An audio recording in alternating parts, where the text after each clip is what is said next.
Hosanna au plus haut des cieux. Béni soit celui qui vient au nom du Seigneur. Hosanna au plus haut des cieux. Hosanna au plus haut des cieux. Béni soit celui qui vient au nom du Seigneur. Hosanna au plus haut des cieux.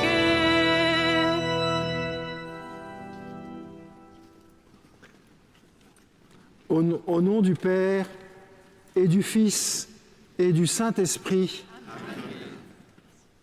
Frères et sœurs bien-aimés, depuis le début du carême, nous avons préparé nos cœurs par la pénitence et la pratique de la charité.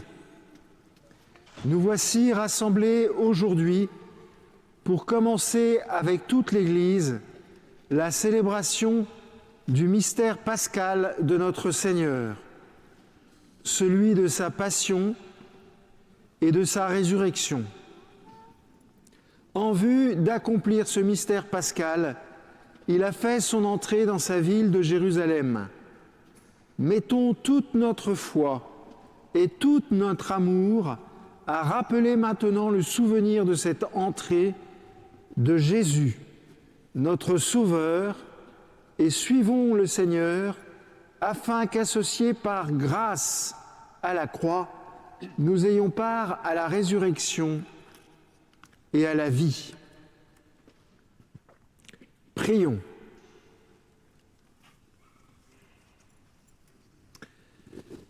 Dieu Tout-Puissant, bénis et sanctifie ces rameaux, afin qu'en suivant dans l'allégresse le Christ notre Roi, nous puissions parvenir par lui jusqu'à la Jérusalem éternelle. Lui qui vit et règne pour les siècles des siècles. Amen.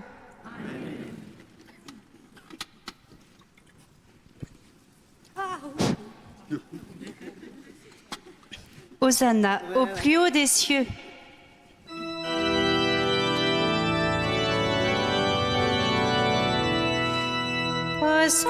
Hosanna au plus haut des cieux. Béni soit celui qui vient au nom du Seigneur. Hosanna au plus haut des cieux. Donne Seigneur, donne le salut. Donne Seigneur, donne la victoire. Béni soit au nom du Seigneur, celui qui vient de la maison du Seigneur, nous vous bénissons. Hosanna au plus haut des cieux. Béni soit celui qui vient au nom du Seigneur. Hosanna.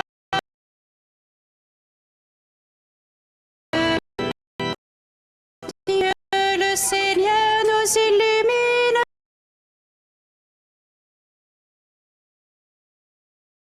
jusqu'auprès de lui.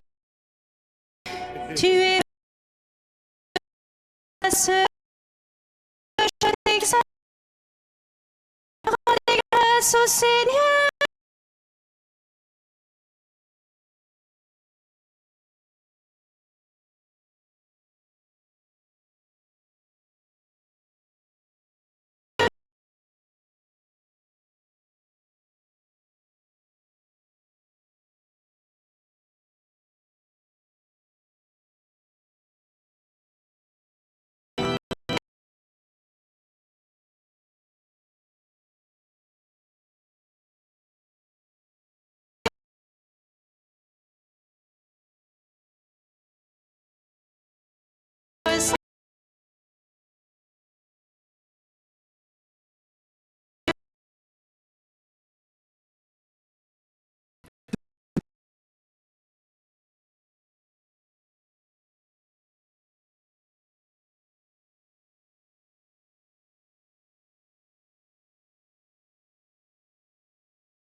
seulement.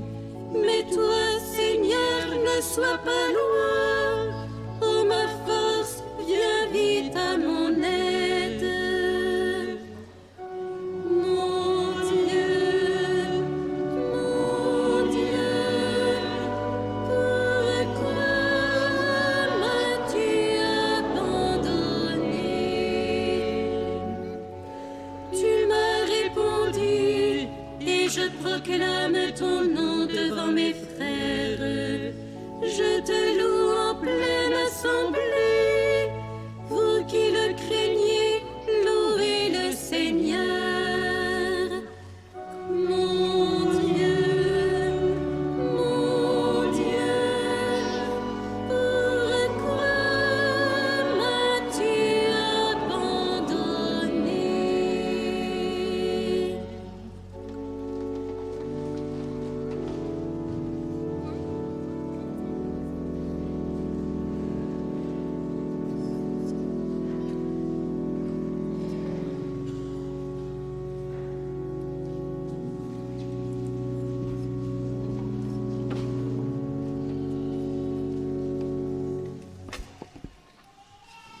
Lecture de la lettre de saint Paul apôtre aux Philippiens. Le Christ Jésus, ayant la condition de Dieu, ne retint pas jalousement le rang qu'il étalait à Dieu. Mais il s'est anéanti, prenant la condition de serviteur, devenant semblable aux hommes. Reconnu homme à son aspect, il s'est abaissé, devenant obéissant jusqu'à la mort et la mort de la croix. C'est pourquoi Dieu l'a exalté, il l'a donné du nom qui est au-dessus de tout nom, afin qu'au nom de Jésus, tout genou fléchisse au ciel, sur terre et aux enfers, et que toute langue proclame « Jésus-Christ est Seigneur » à la gloire de Dieu le Père. Parole du Seigneur. Nous rendons grâce à Dieu.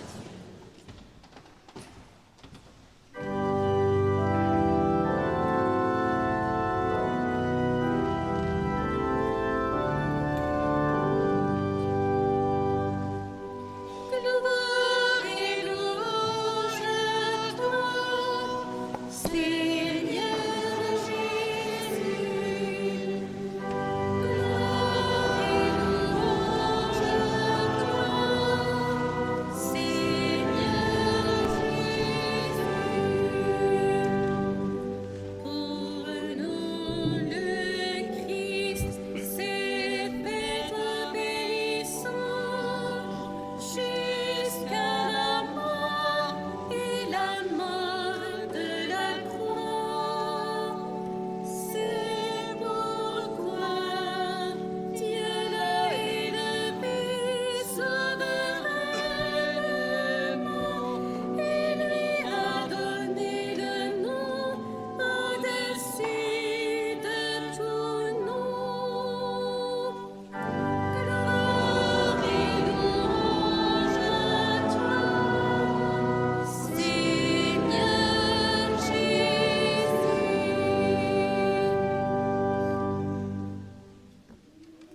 La passion de notre Seigneur Jésus-Christ selon saint Luc.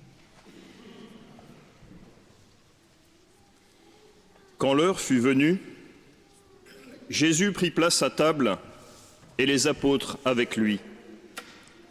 Il leur dit : J'ai désiré d'un manger cette Pâques avec vous avant de souffrir. Car je vous le déclare, jamais plus je ne la mangerai jusqu'à ce qu'elle soit pleinement accomplie dans le royaume de Dieu. alors, ayant rendu grâce, il dit :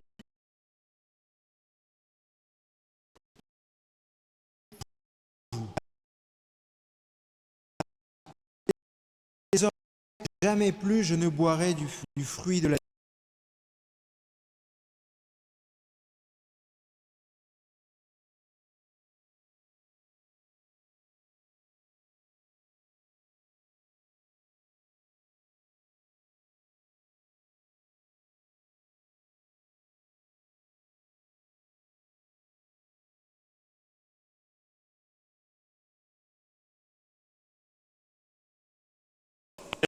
Il fit de même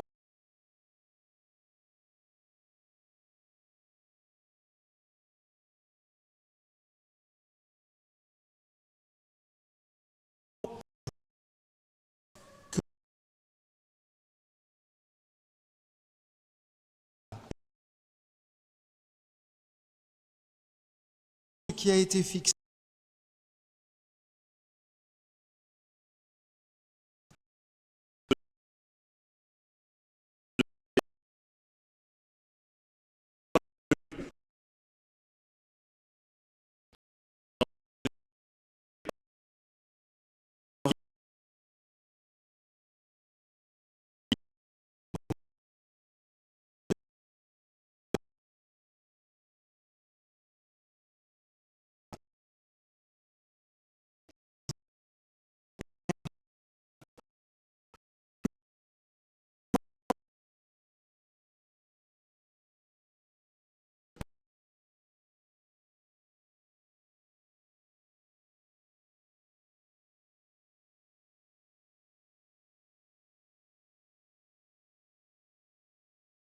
où ce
il le renvoya devant ce dernier, qui se trouvait lui aussi à Jérusalem en ces jours-là. À la vue de Jésus, Hérode éprouva une joie extrême. En effet, depuis longtemps il désirait le voir à cause de ce qu'il entendait dire de lui, et il espérait lui voir faire un miracle. Il lui posa bon nombre de questions, mais Jésus ne lui répondit rien. Les grands prêtres et les scribes étaient là, et ils l'accusaient avec véhémence. Hérode, ainsi que ses soldats, le traita avec mépris et se moqua de lui. Il le revêtit d'un manteau de couleur éclatante et le renvoya à Pilate. Ce jour-là, Hérode et Pilate devinrent des amis, alors qu'auparavant, il y avait de l'hostilité entre eux. Alors Pilate convoqua les grands prêtres, les chefs et le peuple. Il leur dit : « Vous m'avez amené cet homme en l'accusant d'introduire la supervision dans les peuples.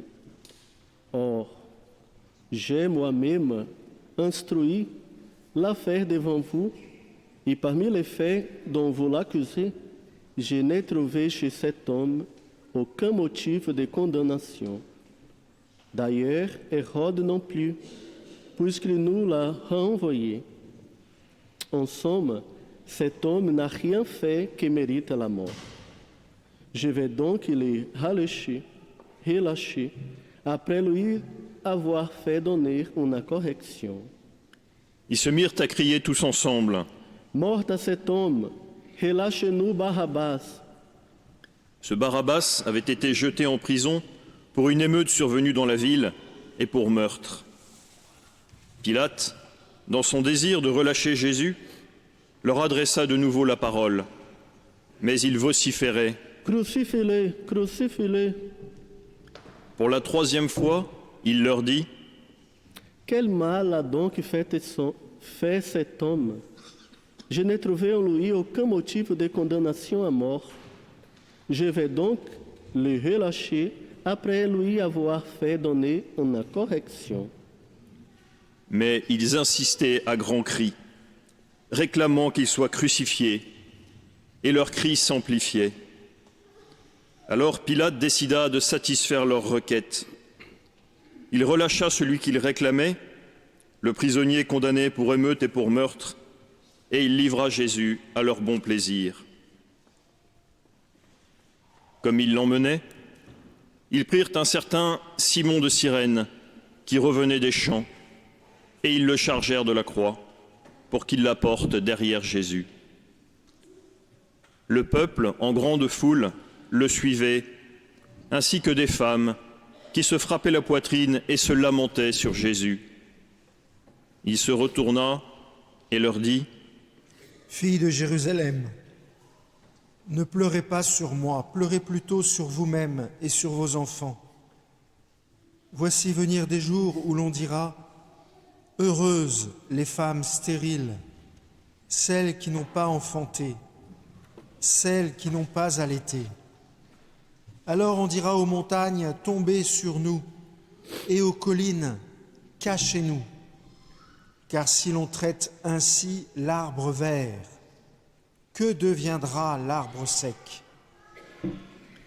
Ils emmenaient aussi avec Jésus 2 autres, des malfaiteurs, pour les exécuter. Lorsqu'ils furent arrivés au lieu dit le crâne, ou calvaire, là, ils crucifièrent Jésus avec les 2 malfaiteurs, l'un à droite et l'autre à gauche. Jésus disait : « Père, pardonne-leur, ils ne savent pas ce qu'ils font. » Puis, ils partagèrent ses vêtements et les tirèrent au sort. Le peuple restait là à observer. Les chefs tournaient Jésus en dérision et disaient : « Il en a sauvé d'autres. Qu'il se sauve lui-même, s'il est le Messie de Dieu, l'élu. » Les soldats aussi se moquaient de lui. S'approchant, ils lui présentaient de la boisson vinaigrée en disant : « Si tu es le roi des Juifs, sauve-toi toi-même. » Il y avait aussi une inscription au-dessus de lui, « Celui-ci est le roi des Juifs ». L'un des malfaiteurs suspendus en croix l'injuriait. « N'es-tu pas le Christ? Sauve-toi toi-même et nous aussi. » Mais l'autre lui fit de vifs reproches. « Tu ne crains donc pas Dieu? Tu es pourtant un condamné, toi aussi. Et puis, pour nous, c'est juste. Après ce que nous avons fait, nous avons ce que nous méritons.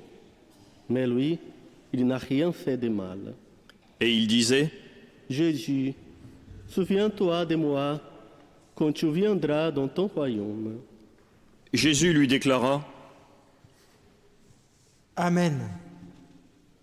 Amen, je te le dis.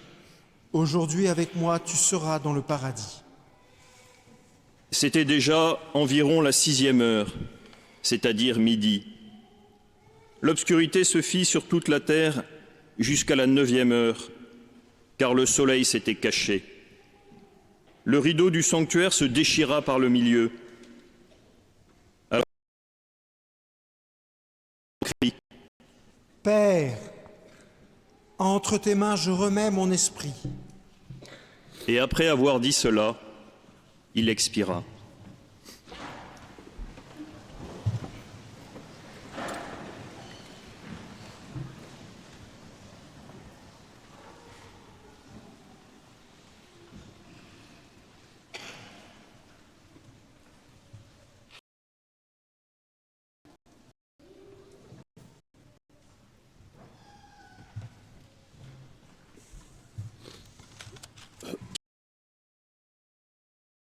Qui s'était passé,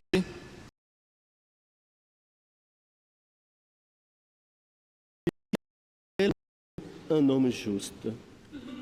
et toute la foule des gens qui s'étaient rassemblés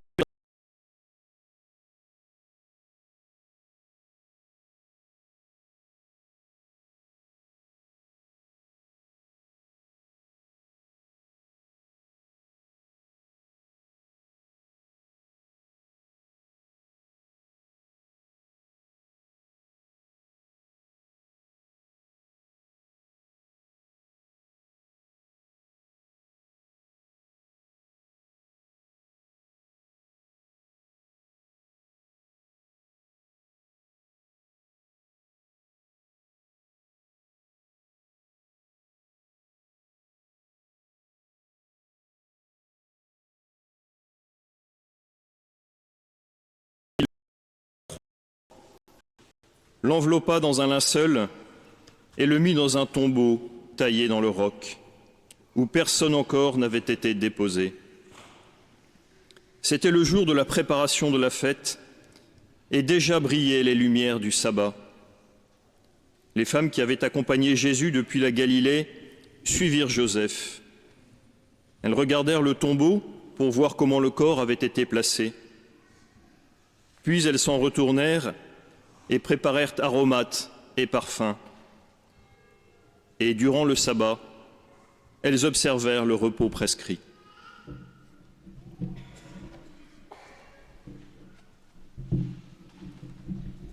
Acclamons la parole de Dieu.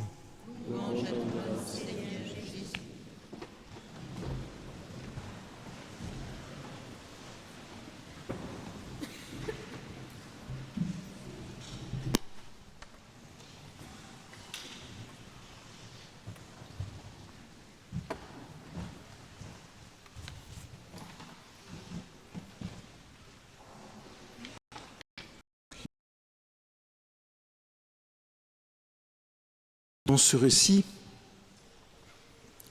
c'est le dialogue qu'il y a entre les malfaiteurs et Jésus. C'est vraiment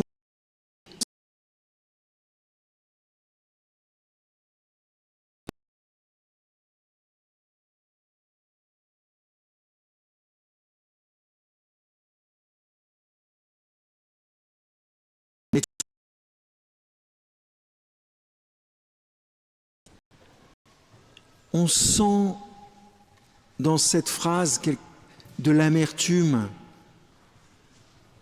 On sent que cet homme est usé, que cet homme est en colère, que cet homme,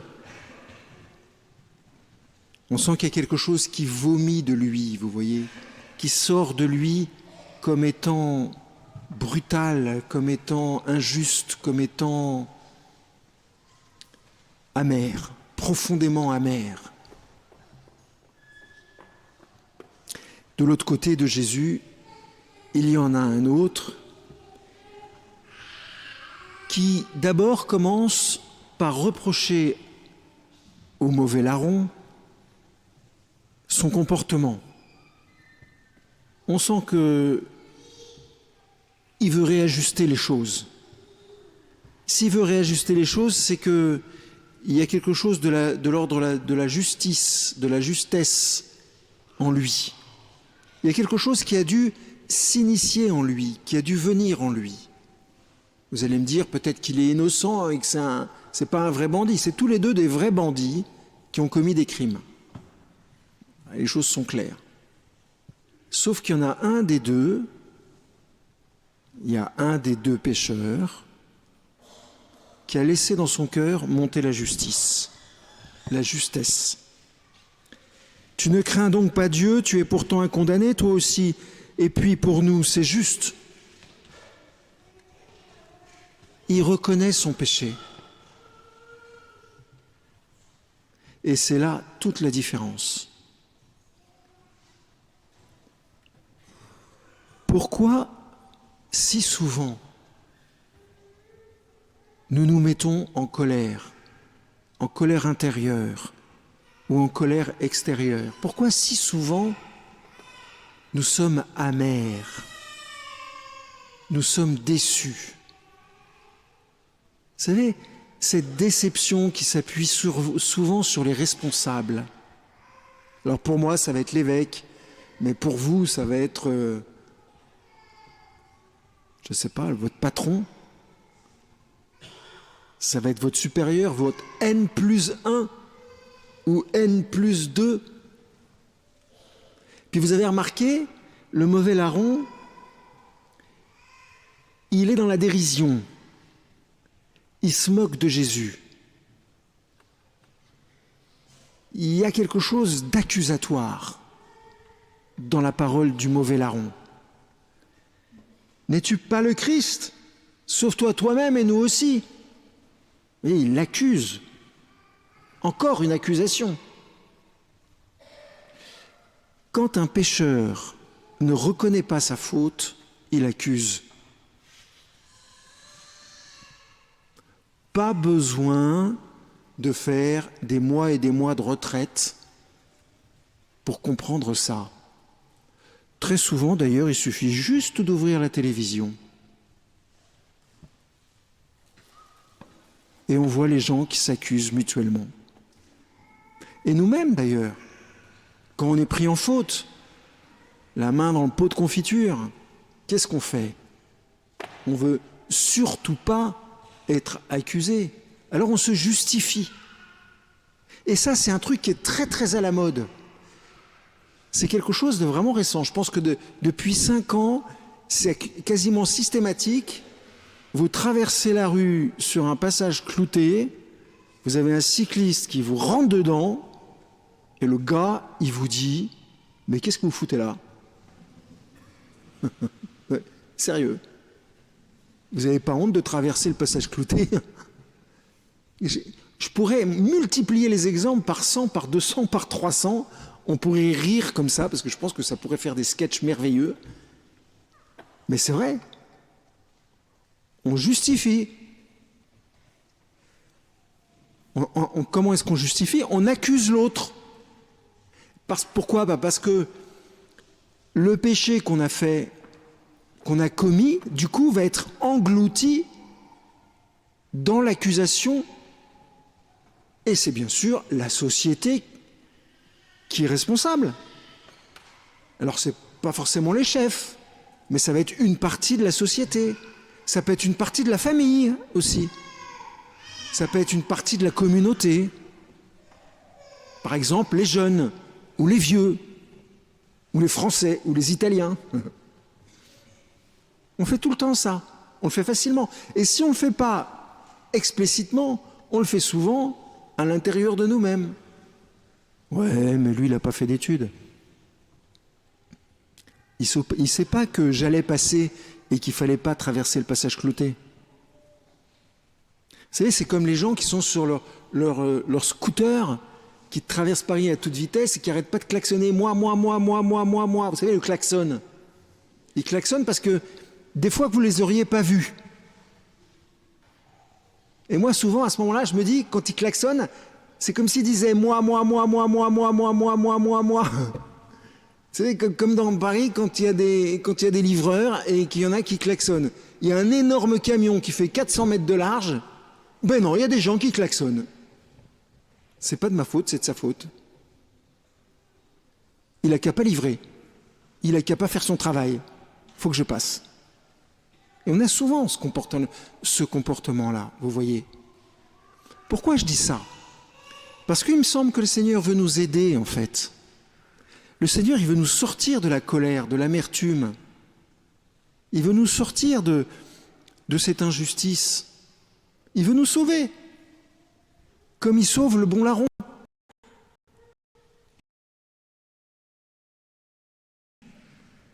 Reconnais ton péché. C'est parce que tu vas reconnaître ton péché.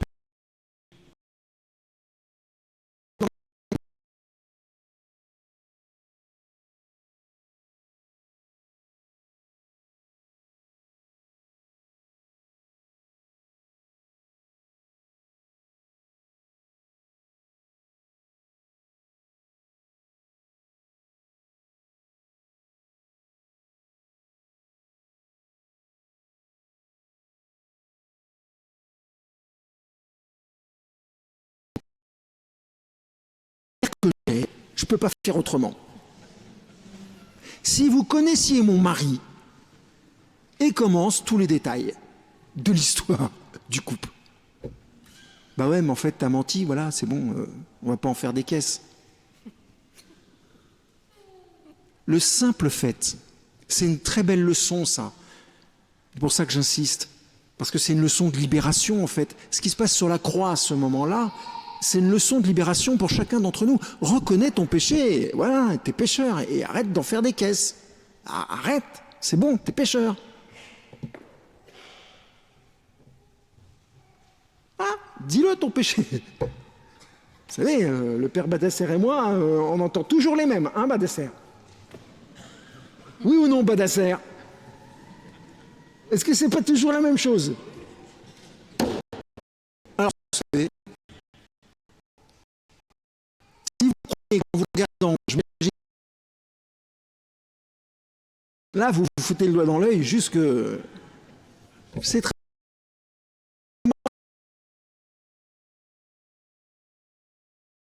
confiant.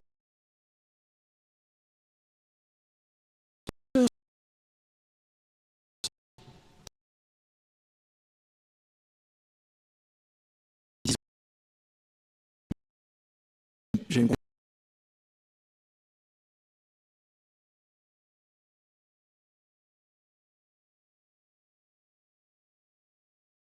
la cérémonie est longue, donc je vais m'arrêter.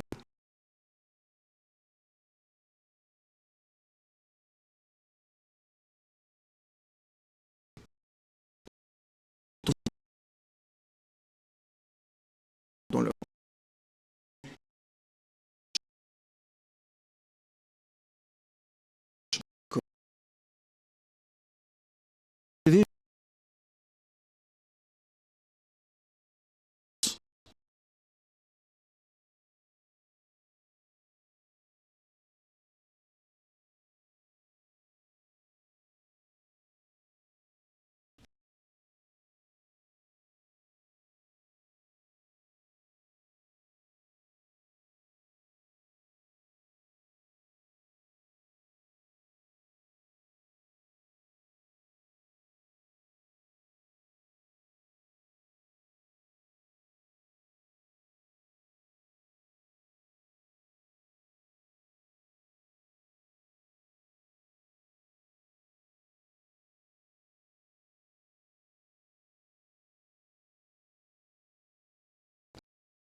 Qu'est-ce qu'il a? Juste une chose. Il a dit son péché. Point. Et hop, direct au ciel. Si cette scène-là, chers frères et sœurs, elle existe dans l'Écriture, c'est pour nous. C'est pour nous. C'est cadeau. C'est la miséricorde de Dieu. C'est parce que dès le début de cette semaine, le Seigneur, il veut simplement nous libérer. Nous libérer nos colères, nos amertumes, nos tristesses profondes. Voilà. Demandons à la Sainte Vierge de nous aider à voir les choses en face et clairement. Et puis ensuite, d'avoir le courage d'aller demander pardon. Amen.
Chers amis catéchumènes, Adriana, Antoine, Christiane, Cléo, Daniel, David, Emma, Georges, Kevin, Julien, Landry, Lily, Marie-France et Sylvie.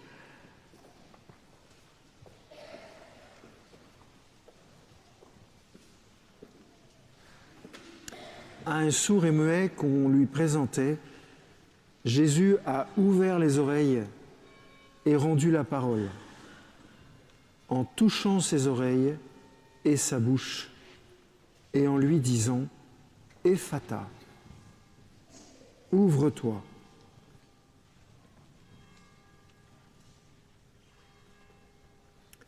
En son nom, le Père Badasser et moi, nous allons accomplir ce geste pour vous, les catéchumènes.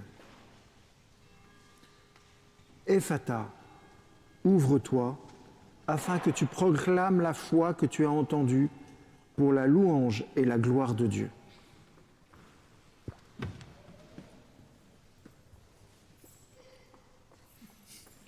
Ephata.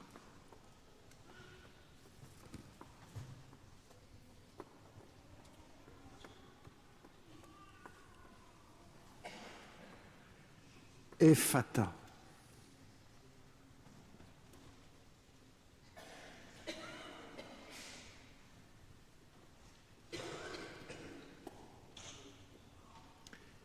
Ephata.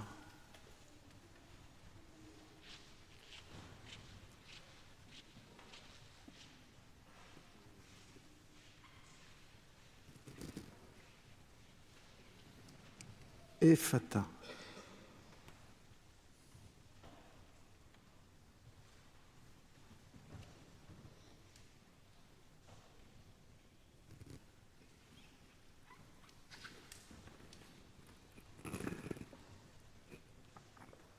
Et maintenant, voulez-vous proclamer la foi des apôtres en récitant le symbole des apôtres? Je crois en Dieu,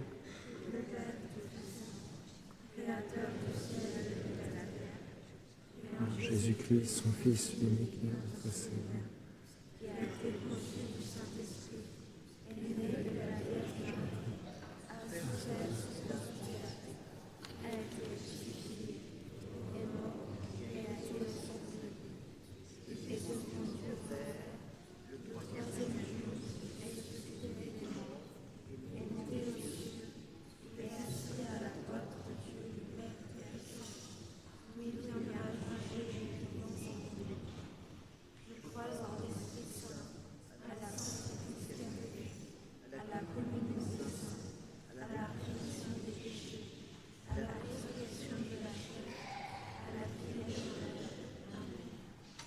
Chers catéchumènes, vous allez maintenant entendre l'Assemblée prononcer ce symbole des apôtres. Je crois en Dieu, le Père Tout-Puissant, Créateur du ciel et de la terre, et en Jésus-Christ, son Fils unique, notre Seigneur, qui a été conçu du Saint-Esprit, est né de la Vierge Marie, a souffert sous Ponce Pilate, a été crucifié, est mort et a été enseveli, est descendu aux enfers. Le troisième jour est ressuscité des morts, est monté aux cieux, est assis à la droite de Dieu le Père Tout-Puissant, d'où il viendra juger les vivants et les morts. Je crois en l'Esprit Saint, à la Sainte Église catholique, à la communion des saints, à la rémission des péchés, à la résurrection de la chair, à la vie éternelle. Amen. Chers catéchumènes, que le Seigneur demeure avec vous. Allez dans la paix du Christ.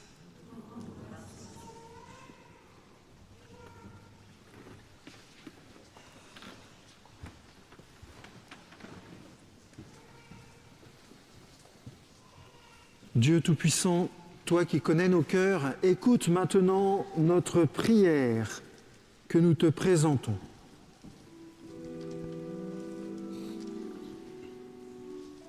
Seigneur, écoute-nous. Seigneur, exauce-nous.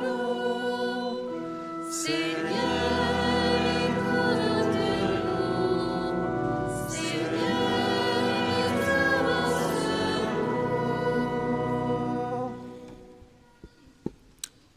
Pour le pape François, les évêques, les prêtres et les diacres, qu'ils gardent l'espérance pour annoncer toujours et partout que dans le Christ, la présence vivante de Dieu fait naître dans les cœurs une louange audacieuse et bienfaisante pour notre monde.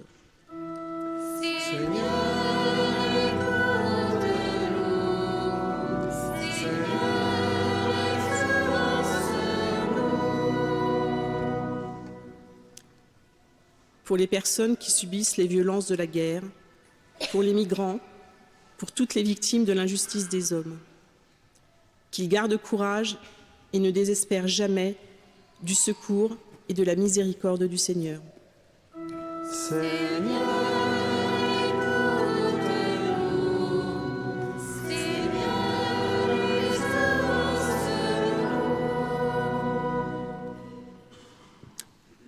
Pour les responsables politiques, économiques, sociaux de notre société, qu'à l'école de Jésus, roi humble et serviteur, il soit attentif aux petits, aux pauvres, à ceux qui sont méprisés.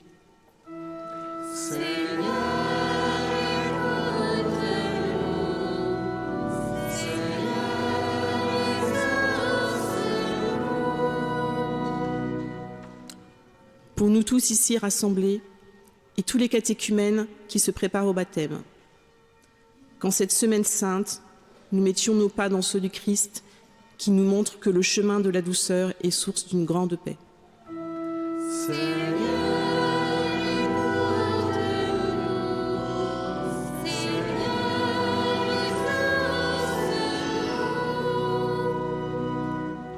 Dieu Tout-Puissant, t'en prions de venir exaucer nos prières, toi qui vis et règnes pour les siècles des siècles.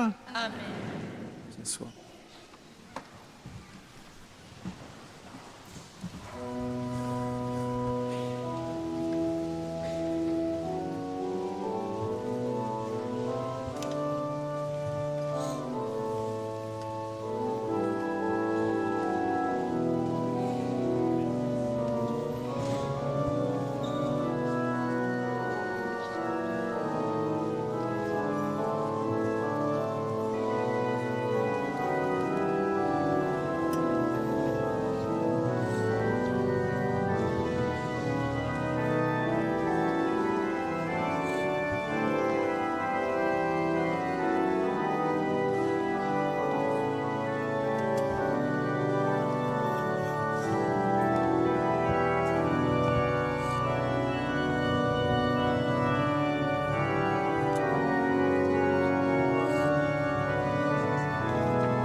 Priez, frères et sœurs, que mon sacrifice qui est aussi le vôtre soit agréable à Dieu, le Père Tout-Puissant.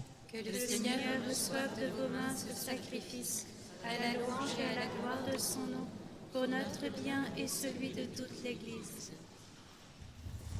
Par la passion de ton Fils unique, nous te prions, Seigneur, ne tarde pas à nous réconcilier avec toi, et même si nos œuvres ne méritent pas ton pardon, nous comptons sur ta miséricorde pour le recevoir, grâce à l'unique sacrifice du Christ, lui qui vit et règne pour les siècles des siècles. Amen. Le Seigneur soit avec vous. Et avec votre esprit. Élevons notre cœur. Nous le tournons vers le Seigneur. Rendons grâce au Seigneur notre Dieu. Cela est juste. Vraiment, il est juste et bon, pour ta gloire et notre salut, de t'offrir notre action de grâce, toujours et en tout lieu. Seigneur, Père très saint, Dieu éternel et tout-puissant, par le Christ notre Seigneur. Alors qu'il était innocent, il a voulu souffrir pour les coupables, et sans avoir commis le mal, il s'est laissé condamner par les criminels. Sa mort a effacé nos fautes, et sa résurrection a fait de nous des justes. C'est pourquoi nous te louons avec tous les anges, et dans la joie, nous te célébrons en proclamant.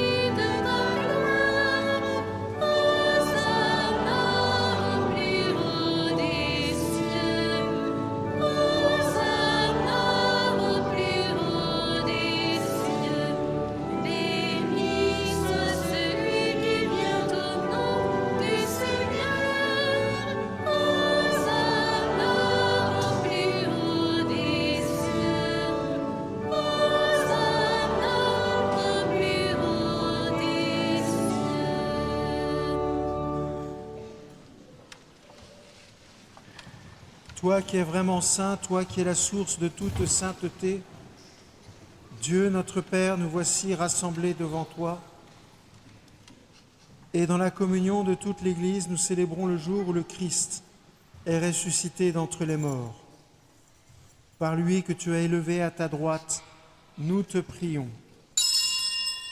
Sanctifie ces offrandes en répandant sur elles ton esprit. Qu'elles deviennent pour nous le corps et le sang de Jésus, le Christ, notre Seigneur.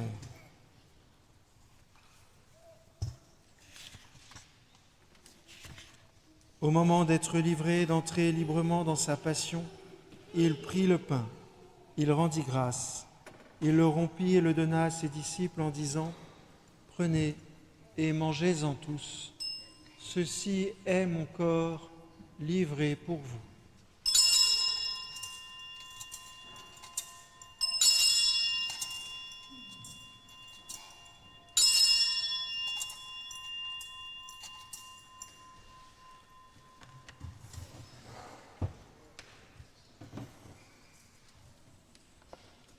De même, après le repas, il prit la coupe.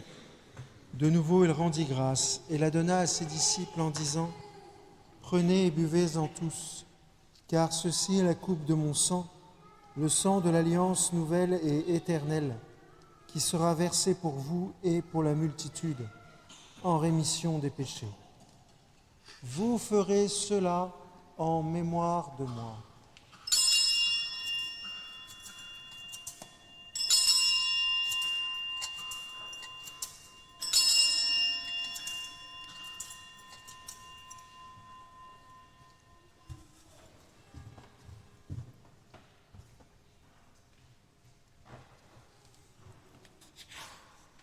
Il est grand le mystère de la foi.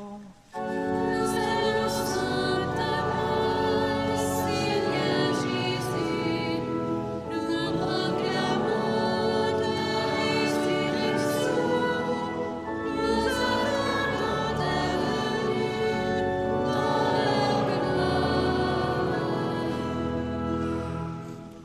en faisant ainsi mémoire de la mort et de la résurrection de ton Fils, nous t'offrons, Seigneur, le pain de la vie et la coupe du salut. Et nous te rendons grâce, car tu nous as estimés dignes de nous tenir devant toi pour te servir. Humblement, nous te demandons qu'en ayant part au corps et au sang du Christ, nous soyons rassemblés par l'Esprit Saint en un seul corps. Souviens-toi, Seigneur, de ton Église répandue à travers le monde. Fais-la grandir dans ta charité. En union avec notre Papa François, notre évêque Laurent et tous les évêques, les prêtres et les diacres. Souviens-toi aussi de nos frères et sœurs qui se sont endormis dans l'espérance de la résurrection.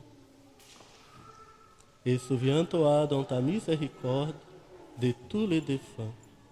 Accueille-les dans la lumière de ton visage. Sur nous tous, enfin, nous implorons ta bonté. Permets qu'avec la Vierge Marie, la bienheureuse Mère de Dieu, avec Saint Joseph, son époux, les apôtres et tous les saints qui ont fait ta joie au long des âges, nous ayons part à la vie éternelle et que nous chantions ta louange et ta gloire par ton Fils, Jésus, le Christ.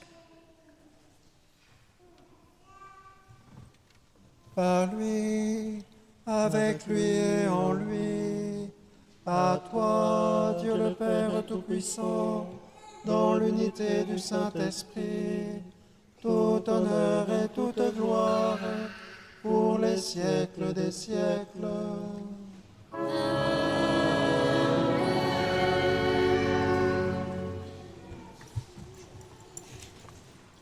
Comme nous l'avons appris du Sauveur et selon son commandement, nous aimons dire: Notre Père, qui es aux cieux, que ton nom soit sanctifié, que ton règne vienne, que ta volonté soit faite sur la terre comme au ciel.